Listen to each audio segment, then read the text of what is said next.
माझ्यामुळे तुम्ही नाही तर तुमच्यामुळे मी आहे ही वृत्ती ठेवा. बघा किती माणसे तुमच्याशी जोडली जातील. पराभवाची भीती बाळगू नका. एक मोठा विजय तुमचे सर्व पराभव पुसून टाकू शकतो. लहानपणापासूनच सवय आहे, जे आवडलं ते जपून ठेवायचं, मग ती वस्तू असो वा तुमच्यासारखी गोड माणसं. प्रत्यक्ष झालेल्या भेटीतून तर प्रत्येक जण आनंदी होतात, परंतु न भेटता दुरून नाती जपण्याला जीवन म्हणतात. मातीमध्ये बीजाला एकच अर्थ कळतो, कोंब फुटून आल्यावर मोक्ष मिळतो. जीवनात त्रास त्यांनाच होतो जे सतत जबाबदारी स्वीकारतात, आणि जबाबदारी स्वीकारणारे कधीच हरत नाहीत. एकतर ते जिंकतात किंवा काहीतरी शिकतात. पावसाला माहित नसतं मातीतून काय उगवणार, तो मनसोक्त कोसळून जातो. आयुष्य असंच जगावं, काय भेटणार हे न पाहता मनसोक्त जगून परतावं.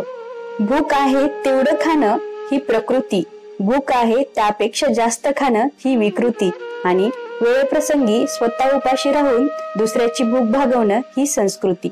ध्येयासाठी अतोनात प्रयत्न करा. जगाने तुम्हाला वेडे म्हटले तरी चालेल, कारण वेडेच लोक इतिहास घडवतात आणि शिकलेली लोक तो इतिहास वाचतात. जेव्हा सगळं संपून गेलंय असं आपल्याला वाटतं, तीच खरी वेळ असते नवीन काहीतरी सुरू होण्याची. स्वभाव पेड्यासारखा पाहिजे, जो राजवाड्यात जेवढी चव देतो तेवढीच चव झोपडीत पण देतो. आयुष्यात काही करून दाखवायचे असेल तर आपण काय आहोत यापेक्षा आपण काय होऊ शकतो याचा विचार करायला हवा. जगात अशक्य काहीच नसतं. आपल्यात लपलेले परके आणि परक्यात लपलेले आपले जर तुम्हाला ओळखता आले तर आयुष्यात वाईट दिवस पाहण्याची वेळ आपल्यावर कधीच येणार नाही. पहाटेचा मंद वारा खूप काही सांगून गेला, तुमची आठवण येत आहे असा निरोप देऊन गेला. प्रत्येक गोष्ट मनासारखी घडली तर जीवनात दुःख उरले नसते, आणि दुःखच उरले नसते तर सुख कोणाला कळलेच नसते. सुख म्हणजे काय?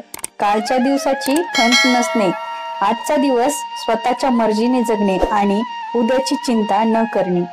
पाणी धावतं म्हणून त्याला मार्ग हा सापडतो, त्याचप्रमाणे जो प्रयत्न करतो त्याला यशाची, सुखाची, आनंदाची वाट सापडतेच.